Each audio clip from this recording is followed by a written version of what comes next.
A gente abre mais um episódio do Além da Energia ao som do acordeon tocado por um aluno do Centro de Cultura patrocinado pela ENGIE, no município gaúcho de Entre Rios do Sul. É onde está localizada a usina hidrelétrica Passo Fundo, que integra o portfólio da companhia.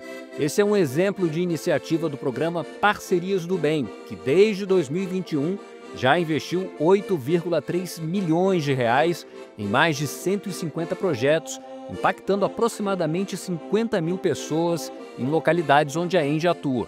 O objetivo do programa é somar esforços de clientes e parceiros da ENGIE de diferentes portes e segmentos para promover o empreendedorismo, a capacitação profissional, a educação e a cultura das comunidades. Eu sou Bernardo Menezes e te convido agora para uma conversa sobre políticas efetivas de ESG, como planejar e desenvolver ações que realmente façam a diferença na vida das pessoas.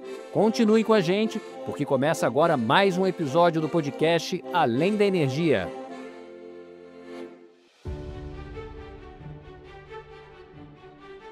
Participa deste bate-papo a Shirley Rigon. Ela é gestora de um centro de cultura que teve sua construção patrocinada via incentivos fiscais da Lei da Cultura pela ENGIE e que também recebe apoio na gestão e manutenção dos planos anuais de atividade para oferecer oficinas gratuitas para a comunidade no município gaúcho de Entre Rios do Sul, onde está localizada a usina hidrelétrica Passo Fundo. Tudo bem, Shirley? Bem-vinda! Olá, Bernardo. Obrigado pelo convite. Olá, Luciana. Muito obrigado pela presença. Aqui com a gente também está a Luciana Navarrete, diretora de Pessoas, Processos e Sustentabilidade da ENGIE Brasil Energia. Olá, Luciana, tudo bem com você? Olá, Bernardo. Olá, Shirley. Um prazer estar aqui com vocês hoje. Mais uma vez eu agradeço a participação de vocês aqui no Além da Energia. E para a gente já ir começando o nosso bate-papo, Shirley, conta bem rapidinho como funciona o Centro de Cultura de Entre Rios do Sul. Que tipos de atividades ele desenvolve com a comunidade, por exemplo? Bernardo, é difícil falar rapidinho, 13 anos de atividades, né?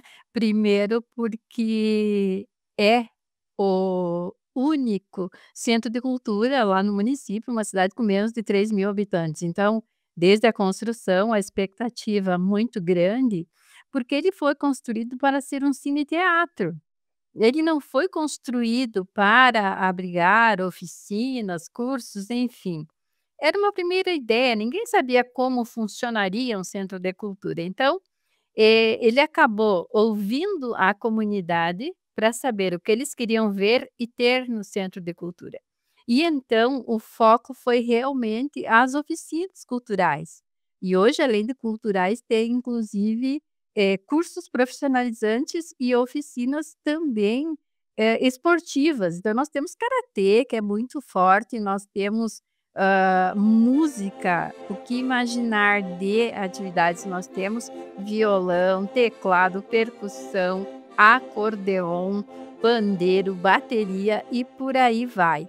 Além disso, danças, desde a dança tradicionalista aqui do Rio Grande do Sul, quanto a dança urbana, que se diz, e também balé e outras classificações de dança. Nós temos normalmente na faixa de 400 alunos por ano, ou seja, 400 alunos semanalmente circulando dentro do Centro de Cultura, porque as oficinas são semanais e sempre temos elas no contraturno. Então, quem estuda na escola de manhã vem nas oficinas à tarde e vice-versa. Então, hoje o foco é esse, são as oficinas e a gente consegue manter funcionando nesse formato. E a novidade, então, foi o curso profissionalizante, chama-se Conectando-se com o Futuro, onde 15 jovens estão fazendo um curso de programação que vai durar 2 anos e então já saem com uma profissão para o mercado de trabalho. É muito interessante essa variedade de atividades oferecidas para a comunidade, né, Luciana? A ENGIE patrocinou a construção do centro em 2011 e foi o primeiro do Brasil totalmente financiado com recursos da Lei Rouanet para municípios com menos de 100 mil habitantes. Isso, claro, é parte de um programa maior da companhia que promove o desenvolvimento nas localidades onde atua. Você poderia explicar para a gente como ele é concebido? Com certeza, Bernardo. É um prazer explicar isso para todo mundo, né? Para explicar como que os programas estão concebidos, eu vou voltar um pouquinho para trás e contar que nesses mais de 25 anos de Brasil, que a ENGIE tem no Brasil, sempre os investimentos na área ambiental, social e de governança, o famoso ESG, eles fazem parte da nossa história. E para a gente definir esses investimentos, a gente parte de algumas premissas. Por exemplo, a proximidade com a comunidade onde a gente atua, que as soluções propostas elas sejam um mix de iniciativas locais e corporativas, e também o uso de 100% dos recursos incentivados. Com essas premissas, a gente tem algumas diretrizes muito claras que norteiam os nossos investimentos. Todas as iniciativas elas têm que estar relacionadas ou com cultura, ou com educação, geração de renda, bem-estar social ou parcerias. Então, quando a gente pega todas essas nossas premissas, né, 100% de uso de recurso, com a diretriz de cultura e com a premissa de proximidade com as nossas localidades, com as comunidades onde a gente atua, a gente tem como resultado a implantação desses centros de cultura, que, como você falou, são estruturas que a gente implementa em localidades com até 100.000 habitantes e que fornecem atividades no contraturno escolar e também atividades para a população da melhor idade, né? Mas uma das características desses aparelhos, dessas estruturas, é que elas sejam geridas pela comunidade, através de ONGs, através de OCIPs. Isso para a gente é muito importante porque isso garante a sustentabilidade desses equipamentos, dessas estruturas e que eles forneçam atividades que sejam de interesse dessa comunidade, que esse é o nosso objetivo. Para você ter uma ideia, esse Centro de Cultura de Entre Rios do Sul, quando a gente implementou o Centro de Cultura lá atrás, existia naquela região uma estatística que é muito ruim, que era uma estatística de violência infanto-juvenil, né? Depois da implementação do centro, obviamente não só por isso, mas o centro ajudou também, a gente viu essas estatísticas caírem drasticamente. Isso diz para a gente, comprova que você ter na localidade um espaço onde essas crianças possam fazer outras atividades, faz com que elas sejam direcionadas para atividades mais benéficas, né? E isso gera um benefício para a sociedade como um todo.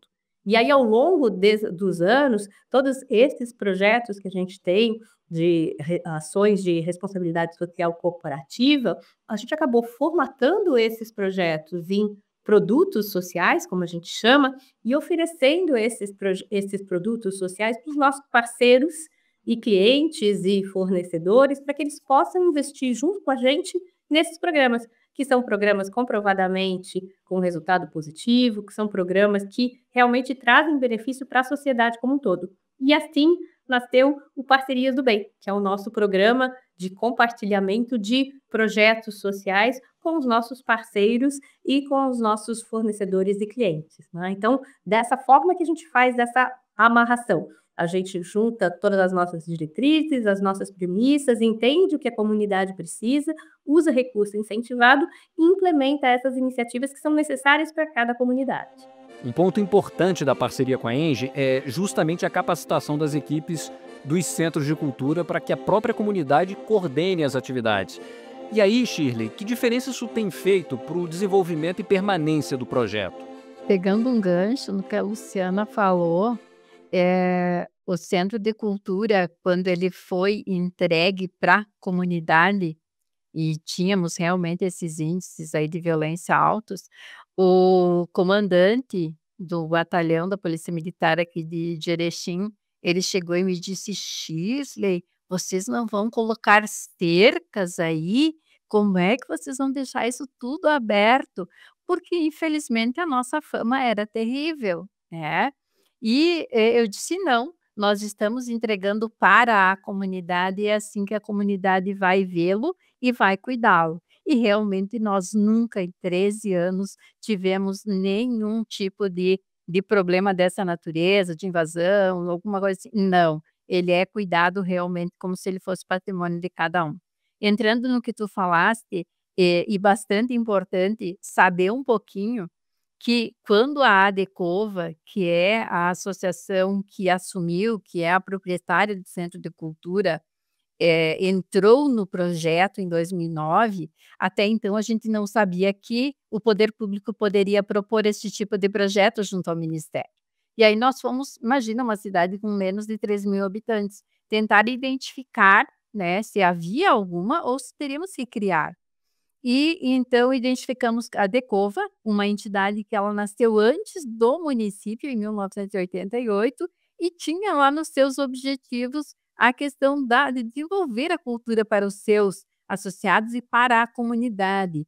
E com isso o Ministério aceitou como entidade cultural e eis que pôde propor então e fazer a gestão do centro. E aí entra a importância dos cursos da preparação. Por quê? Quem era a Decova? Uma entidade que nasceu principalmente para trabalhar com a agricultura. Então, os seus associados eram pessoas que acostumados a lidar com a agricultura. Como assim agora nós vamos trabalhar com a cultura, né? Então, tivemos um curso inicial de formação, entendendo como tudo ia funcionar. Enquanto estava sendo aprovado, tivemos um, e depois da aprovação, já na época da construção, já tivemos um outro, e inclusive já fomos construindo o plano anual de atividades para 2012, né, que era a forma de funcionamento, porque até então ninguém sabia para que serviam, como acessarmos os recursos incentivados, né. Então é uma qualificação, constante. A Bela Arte, a nossa empresa que faz a gestão, nasceu em função do Centro de Cultura, né, e assim N outras atividades e, MEI, que foram criadas lá em Entre Rios e na região para poder atender essa demanda do Centro de Cultura. Então, com certeza, é o que nos mantém firmes e fortes é esse apoio em forma de qualificação constante que nós temos ofertada pela ENGIE. E por trás desses resultados super bacanas, claro, tem muito trabalho, né, Luciana? Como o Parcerias do Bem planeja suas ações para que elas tenham um impacto efetivo? Como o programa engaja outras empresas? Eu acho que o segredo do sucesso do programa vem de 2 pontos, né. O primeiro deles é a proximidade com as comunidades. Então, como que a gente trabalha? Os nossos gestores locais, os nossos analistas de responsabilidade social, eles estão sempre em contato com a comunidade, e a gente tem um processo de diálogos de stakeholders, que é um processo estruturado, onde a gente ouve as comunidades de todos dos entornos de todos os nossos ativos, para entender como que a empresa é percebida, quais são as principais dores que aquela comunidade tem e entender o que que a gente pode fazer. Então, o primeiro passo é realmente esse, a proximidade. O segundo passo, eu acho que é todo o processo que a gente tem de governança na avaliação dos projetos, que é um processo super estruturado, na estruturação dos projetos, em ter indicadores de pessoas beneficiadas, de ter indicadores de como isso foi aplicado, as evidências, tudo isso nos permite ter projetos que são super bem vistos e que têm resultados positivos. E aí, quando a gente é acessado por outras empresas, ou quando a gente vai para os nossos clientes e parceiros e fala: olha, vocês estão precisando de alguma ajuda, e a gente mostra a nossa estrutura, mostra o resultado dos projetos, mostra como eles estão estruturados, fica muito fácil. As empresas olham para isso e percebem que podem investir sem medo nesse tipo de projeto, porque eles são projetos com resultados já comprovados. E aí isso faz com que a gente crie uma roda do bem, né? Onde a gente vai conseguindo espalhar cada vez mais, multiplicar cada vez mais a quantidade de pessoas que a gente consegue atingir com esses projetos. Vou te dar um exemplo, né? Centros de cultura, hoje a gente tem 6 centros de cultura em operação, então, o que a gente fala de Pasto Fundo foi de Entre Rios do Sul, foi o primeiro, né? E a gente está com mais 4 centros de cultura em construção por todo o Brasil. E 3 desses centros de cultura que estão em construção, eles receberam o aporte de todos os revestimentos cerâmicos através da Porto Belo, pelo programa Parcerias do Bem. Então é uma forma que a gente tem de ampliar o bem, né, ampliar a quantidade de pessoas beneficiadas, trazendo esses programas para os nossos clientes e parceiros. Shirley, que impactos você tem observado na sua comunidade? Eu sou suspeita para falar, porque, na verdade, o impacto é nada mais, nada menos do que uma revolução na vida das pessoas.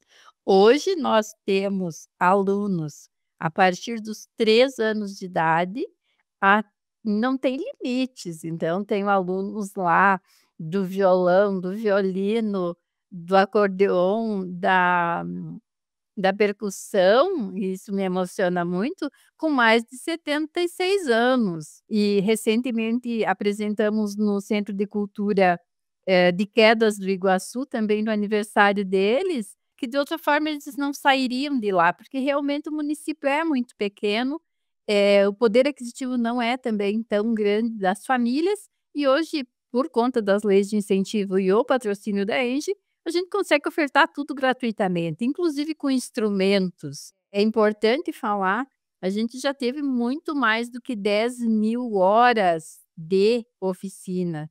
É isso que a gente teve a pandemia, ficamos 2 anos parados, porque lá as pessoas não tinham acesso à internet, celular, então a gente teve que ficar parado. Mais de 5.000 alunos e o mais importante, uma ex-aluna nossa, e isso está registrado, ela diz que sentiu-se inspirada, ela fez faculdade de música, ela fez mestrado em música, hoje ela é nossa professora, sabe. Então, 13 anos parece pouco, não, 13 anos é muito, então nós já formamos muitas pessoas, ou se não formamos, pelo menos participamos, né, dessa formação. Pessoal que era do teatro, hoje trabalha lá na rádio comunitária, tem facilidade, domínio do público, tem festival aqui em Erechim de dança, a gente traz eles para dançar, então, eles se sentem valorizados, e essa oportunidade aqui é de grande relevância. O impacto, eu acredito que a gente talvez não consiga medir, né, em números, mas na realização dessas pessoas. Esse é um relato muito importante, né, Luciana? E agora falando de futuro, quais outros projetos deverão receber o apoio da ENGE, seja por meio do Parcerias do Bem, seja por outros mecanismos de incentivo? Sim, a gente tem vários planos, mas tem como que a Shirley falou, a gente está sempre se movimentando, olhando para o que pode ser feito e buscando novas soluções, né. Então eu comentei lá atrás das nossas diretrizes de cultura, educação, de geração de renda como uma das diretrizes, então acho que um ponto importante para destacar dentro da diretriz de geração de renda é o programa Mulheres do Nosso Bairro, que é um outro programa de responsabilidade social que nós temos aqui na ENGIE Brasil Energia. Esse programa a gente distribui valores, investimentos para micro, nano empreendedoras, mulheres, que recebem esse valor para usar nos seus próprios negócios, mas não é só o dinheiro. Elas recebem também toda uma capacitação para que se tornem profissionais melhores, para que conheçam, saibam fazer marketing do seu negócio, saibam administrar melhor os seus negócios. E a gente faz isso desde 2020, na pandemia, quando nasceu esse programa, e temos resultados muito, muito positivos, né, com relação a esse programa. Hoje, mais da metade dos projetos, que são mais de 270 projetos que já receberam esse investimento, mais da metade desses empreendimentos são a principal fonte de renda da residência, né, o que nos deixa muito, muito felizes.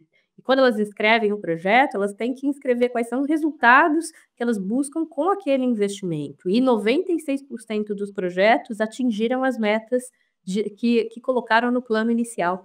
Então, o que dá para a gente um resultado muito gratificante é a gente poder olhar para esses projetos sociais como uma oportunidade de ampliar os horizontes, daquilo que a Shirley trouxe na fala dela, né? Não é só a atividade de dança em si, não é só a atividade de inclusão social em si, não é só o investimento no negócio da pessoa. É você saber que você contribui para que aquela pessoa enxergue coisas diferentes, para que ela almeje objetivos diferentes. E a gente vê isso em todos os centros de cultura que a gente coloca, a gente vê isso no programa Mulheres do Nosso Bairro. E um outro projeto que eu acho super interessante, falando assim de perspectiva de futuro, são os nossos editais de educação, que também trazem muito desse resultado. A gente tem anualmente editais de educação, onde tanto se inscreve professores como escolas, e a gente premia tanto as instituições como os professores, que são destaques em áreas específicas, que inscrevem projetos para receber aportes nossos, para mudar algumas realidades das instituições onde eles atuam. E acho que é isso que a gente busca com o nosso projeto. Como é que a gente pode contribuir com a nossa sementinha, com o nosso pedacinho, para ampliar o horizonte dessas pessoas? E isso é super gratificante. Então, todas as áreas ali a gente busca atuar. Também temos algumas atuações em bem-estar social, um projeto bem bonito de saúde visual, que já foi feito no interior da Bahia, em Umburanas, já foi feito agora nas enchentes, no Rio Grande do Sul, a gente fez isso, que as pessoas perderam tudo, inclusive os seus óculos. Então a gente tem uma parceria, através de parcerias do bem com a Essilor, onde a gente foi na localidade, a Essilor já tem um programa estruturado de fazer exames oftalmológicos, a partir disso define qual é a lente que aquela pessoa precisa, e a gente, junto a Essilor, fornece o aparelho a custo reduzido e a gente cobre todo esse custo do aparelho e do programa. Então fica uma parceria super bonita e você acaba fornecendo, como eu ouvi de uma das pessoas lá em Umburanas, a menina tinha acabado de pegar o óculos e falou assim: nossa, tia, quer dizer que eu não sou burra, eu só não enxergava. Então assim, você muda realidades, né? Eu acho que é isso que a gente busca com esses projetos.